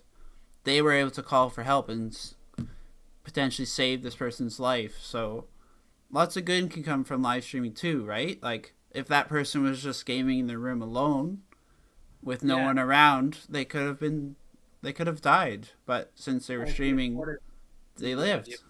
It's still there. The affordances are still there for It's like even though it's one case that people might be speaking of, but it was still a saved life, right? Yeah. I do like that notion. And with live streaming too, like every year there's awesome games done quick and summer games done quick. They're speed running charity marathons. Yep. And every year the total money that they raise goes up. Like they break records every year. And all that money is for, I think one of the events is Doctors Without Borders, and the other event is for Prevent Cancer Foundation in the States. Mm-hmm. And they're like millions of dollars every year they're donating. And so that's all through the power of live streaming. True. And so a lot of good can come out of it, and I do think the state of live streaming is going to continue to go up and it's on the rise, and overall it's a positive thing. Yes, negative things can happen, but I would like to think it's for the better and going to do good. I think this is worth mentioning as well, as I think we're sharing in some similar insights. As much as we might all fundamentally disagree with certain aspects of what Mark Zuckerberg has to say about the world and Facebook's of it, but in light of what his interview on Good Morning America on April 4th he's doing an interview, and I'll just read a couple passages here. But essentially, the interviewer asks, what did you learn from the New Zealand experience a few weeks back? It took about an hour to take down that live video. Clearly, it seemed like this was intended to happen on social media. So what did you learn about it? What can you do to stop it? And I mean, that was a really terrible event. We've worked with the police in New Zealand, and we still do. There are a couple of different parts of where I think we learned the video itself. I actually think the bigger part of it is the second, which was all the copies that got uploaded afterwards. So right away, you see Zuckerberg acknowledging that it's not fundamentally live streaming, rather it's the subsequent dispersal of this content after the fact. Yeah. Same way someone videotapes something in person, right, and then puts it online, and that's taken up right away. So I mean, you can kind of see that there. Like on the news, when news shows videos of shootings and stuff. Like yes, it was once live, but the news is choosing to show the content afterwards, type thing. Well, then Zuckerberg proceeds to say, so the live video itself was seen about 200 times while it was live. So that's actually, compared to the potential live streaming does have, that's good. Yeah. Right? Most of those, it seems, were from people in a different online community off Facebook, whatever it might have been, that this terrorist basically told that he was about to go and do this. In response to this, the interviewer says, would a delay help?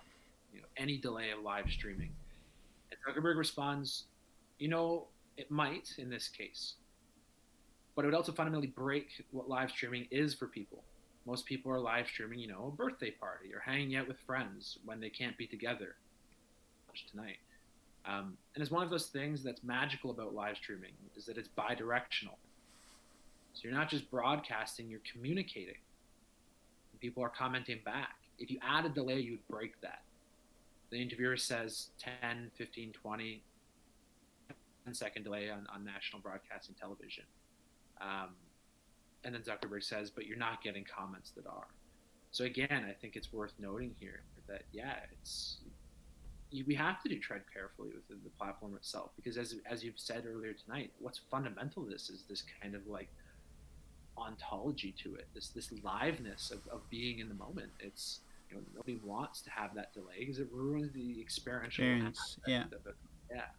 But I'm curious as to, are you inclined to agree with what Zuckerberg is saying here, or?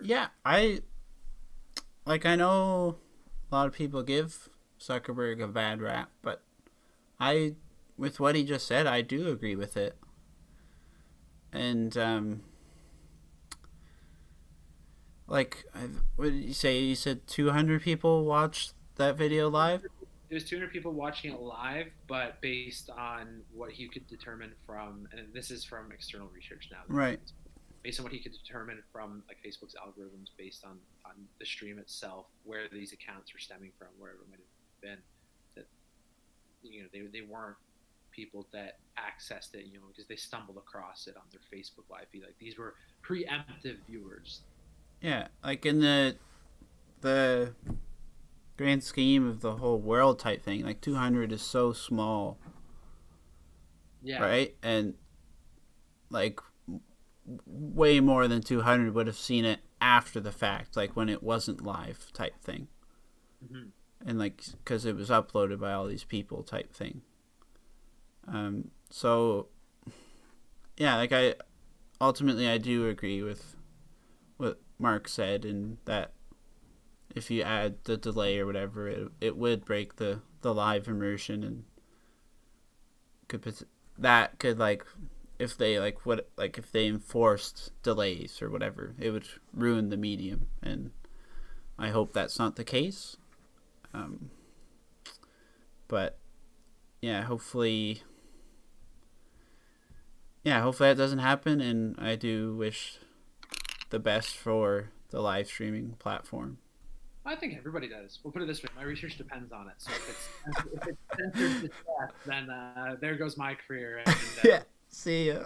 Yeah, fingers crossed. But yeah, I mean, I'm optimistic about it as well. I think we do genuinely see a kind of new horizon for digital media. That, yeah, it affords a voice to a lot of people. Worth considering, though, is the kind of, what does that voice look like, and what voices aren't being heard as a result. But yeah, did you want to take, before we wrap up tonight, I don't really have any too much more formal content to look through. Okay. Before we wrap up, did you want to take a gander through the chat itself? Or? Yeah, for sure. Currently being made fun of for one comment here. For having a Washington jersey on my wall, so we'll ignore that one. Yeah, there's been quite a bit recently, so I'll just skim through. I didn't get a chance to say thanks for the follows, Ice Wall and Ryan. Appreciate it. Yeah, when you're getting deep into the thick of that serious question, I guess you wouldn't be able to hear it on the stream, but it's a voice line from Steven Universe, and it says, like when I get a new follower, the voice line pops up, or you can hear the voice line, and then a picture pops up. So it just, like, at the darkest time of your speech, like the question, this came on, and it was hard not to smirk because it was just so out of place. Well, I mean, it's right away the kind of disconnect between what was arguably the darkest part of the content that we're talking about. Yeah. I glanced down at the chat at one point. I was like, yeah. Yeah, because the one line says, humans are such fascinating way of entertainment or something. That is, like, terrifyingly... Yeah. Wow. Now that I think of it, it does fit. But yeah, just the timing was terrible. But I do appreciate the follows, so thanks, guys. And then, yeah, I'm just going to scroll up here. There was quite a few things said. The swatting fad, 2 guys, 1 stream. It doesn't have to make sense. It's entertainment. Oh, that's the one. It doesn't have to make sense. It's entertainment. Which... even more, like, fits in very well with everything. Well, I'm wondering too, like, I mean, yes, on one end it's entertainment, but I mean, once it does reach a level where it's more than just entertainment. Yeah. It's broad, it's self-presentation, performance of everyday life. There's a kind of phenomenology here at stake that I think in acknowledging it's not, I would argue at a certain point, it's not just entertainment anymore. Yeah, for sure. But still worth noting that regardless, that it is fundamentally tied, and at least with the case of Twitch TV, that it is fundamentally tied with this kind of like gaming roots of entertainment roots. Yeah. So what does what they mean for other content that's being broadcast. Right, and that's why I have the voice line, because It doesn't have to make sense. It's entertainment. thanks for the follow, Mustard Chef, and I'll just say Quinn's Monster. Good old Big Mouth reference. 10 out of 10 show, by the way. Oh, is that what that's from? You haven't watched Big Mouth? No, I haven't. Quinn's Hormone Monster. Rage. I've seen clips and stuff, but Oh my goodness gracious. Okay, after this, you have to promise me you'll go watch the episode. I'll watch one episode and see how it goes. Watch the pilot. I guarantee you'll be hooked. It speaks volumes to all of the kind of unspoken truth of growing up and going through puberty that nobody wants to talk about. For anyone that's wondering, I think the kind of formalities have now dropped, by the way. I'm good to go. Oh, okay. No, so what I was saying about the voice line that I have attached to the follow, it doesn't have to make sense. It doesn't have to make sense. It's entertainment. It's more based on my stream personally, like whatever I'm doing, whether gaming, it doesn't always make sense, but see it as entertainment, at least for myself. And the show that it's from, Steven Universe, I like, and I like the character that says that line, so that's why I chose it. But yeah, there's lots of stuff in the chat here. Oh, the holy goodness gracious! It's cool. I'll give you the stats after, but the streaming service I'm using to like capture all this sends you an email afterwards with the stats of your stream. Oh, really? So peak chatters, like how many people were chatting at one time, the amount of total peak viewers, it'll have all that. So I'll definitely share that with you after. Brilliant, thank you. Yeah. Wow, yeah, it's lots of stuff. Someone was saying, good job. Good job, Quinn. Sorry for being a goof. Well, I guess you could see some of these now, right? Yeah. You can search up who Colby Jansen is on your own time. Rhyme saying, is this conversation about censorship? Or, yeah, Rhyme Paradox. Censorship's part of it, but ultimately live streaming is the main focus.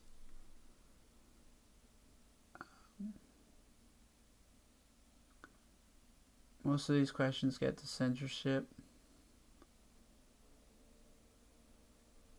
Did they? Did a bunch end up talking about censorship?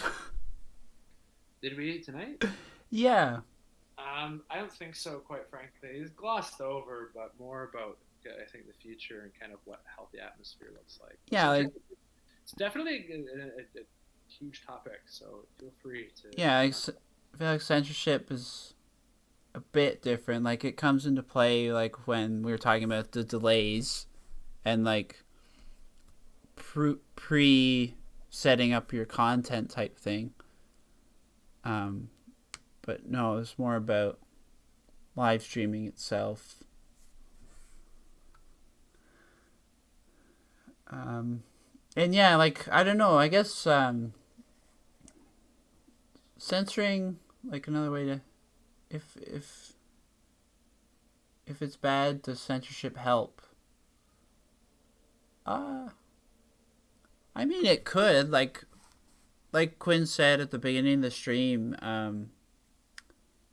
before, like I turned off auto mod, so if anyone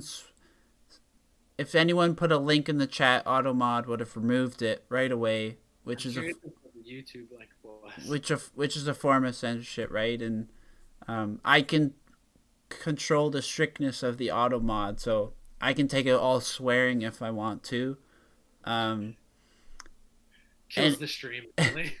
Yeah, almost every other thing would be taken off, but I can make sure it gets rid of racial slurs, which I don't think anything was said here, but I'll definitely like turn that back on afterwards. But then that's just the chat aspect. Now I don't know if in the future live stream will have like its own speech censorship, like, well, like, oh, I guess on TV, right? They'll bleep someone saying the F word on like if someone swore at the Oscars type thing, they'll bleep it, right? So Yeah. I don't know if technology will get to a point where if you're live streaming with no delay, could you possibly censor that? Like, could the technology predict that you're gonna swear and censor?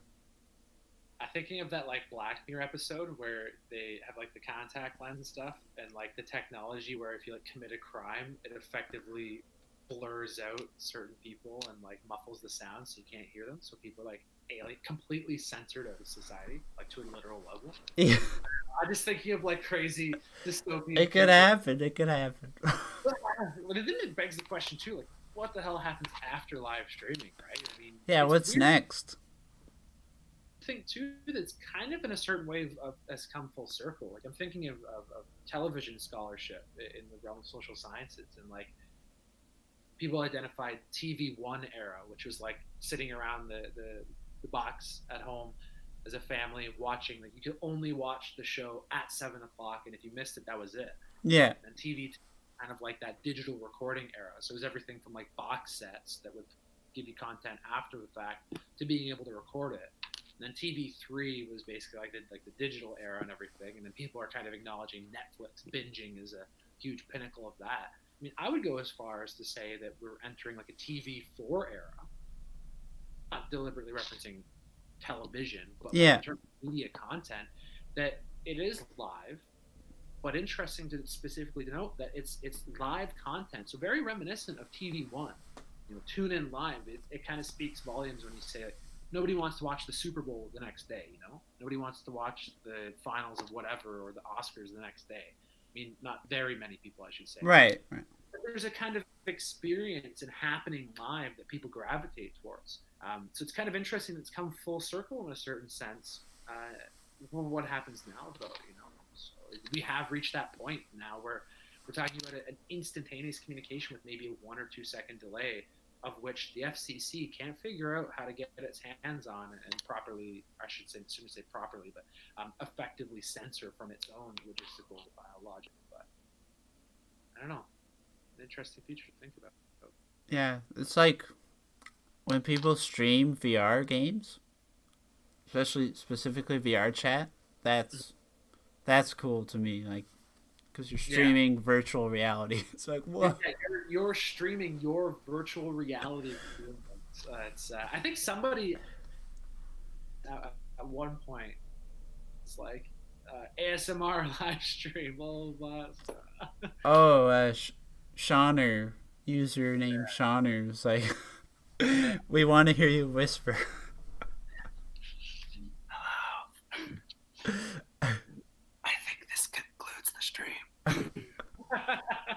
No, truly, I think that's a good point to wrap up, though. That's a nice couple hours of streaming. But yeah. There was one question I think would be good. Let's hear it. To address Supersonic Clank. It says, "What do you guys think about Article 13 and streaming? Is it the end of Twitch in EU?" Yes. Terrifying. Actually, it's really funny. I was speaking with a colleague about this the other day. But yes, the EU is a kind of central hub for digital media right now, particularly in the gaming scene on Twitch TV specifically.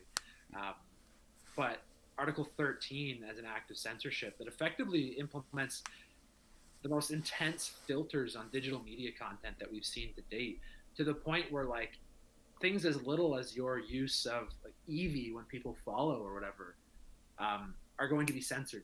Like they won't be able to be included. Yeah. I mean, right now it only applies to the EU, but I mean, if you see something like that logistically apply on an international scale, I think that would effectively eradicate the kind of emulance, the individualized characteristics of streams. I mean, it becomes an amalgamated mass of content, right? What makes you a streamer is fundamentally would be removed. But I mean,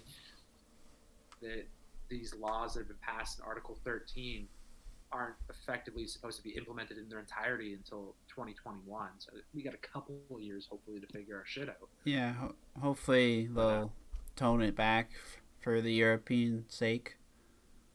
Yeah. Like Henry's saying, you cannot upload anything or link anything without the platform knowing before you upload. Yeah, that's terrifying. Things as mundane as like you go on your Facebook and be like, here's my favorite song I was listening to on my birthday. Nope. Yeah. Get copyright.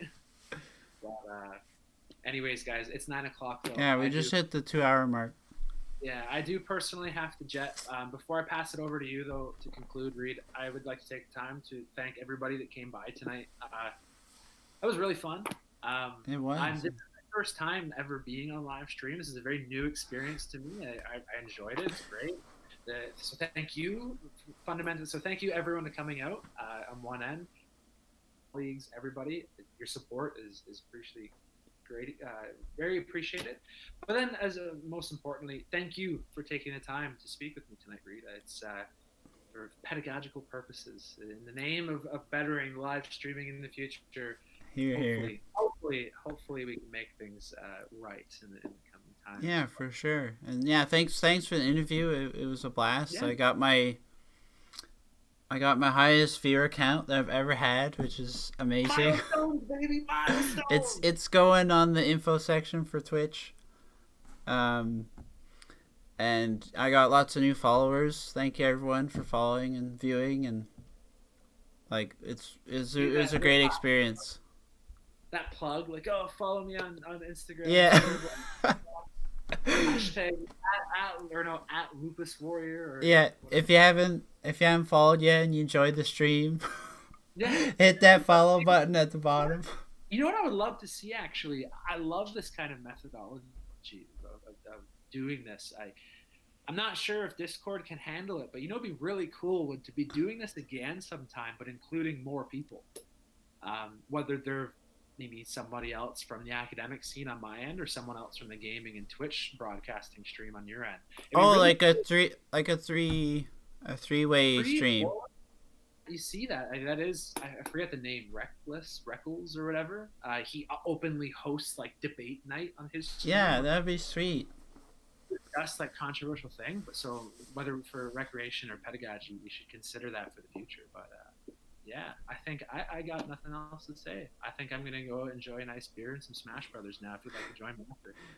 Yeah, for sure. All right, thank you again. All right, everybody. thanks. Yes. Thank you, Reed, and we'll talk soon. Yep, for sure. See ya. Have a good night, everyone. Oh, now it's just me. Oh, geez. What do I say now? Yeah. It doesn't have to make sense. Oh. It's entertainment. Lucas just following now. What are you doing? No, but yeah, I truly do appreciate everyone stopping by. I guess I should look at the webcam and not the chat. It's always hard part about streaming, I find, is where do you look? But no, thanks everyone for stopping by. I do really appreciate it. It was a great time. And yeah, like Quinn was saying, I'll definitely do more like debate streams and interview streams down the road. I know some streamer friends that would gladly join us, and we'll do it on various topics. And if you like let's see, if you like Zelda games, rhythm games, mobile games, I play a bunch.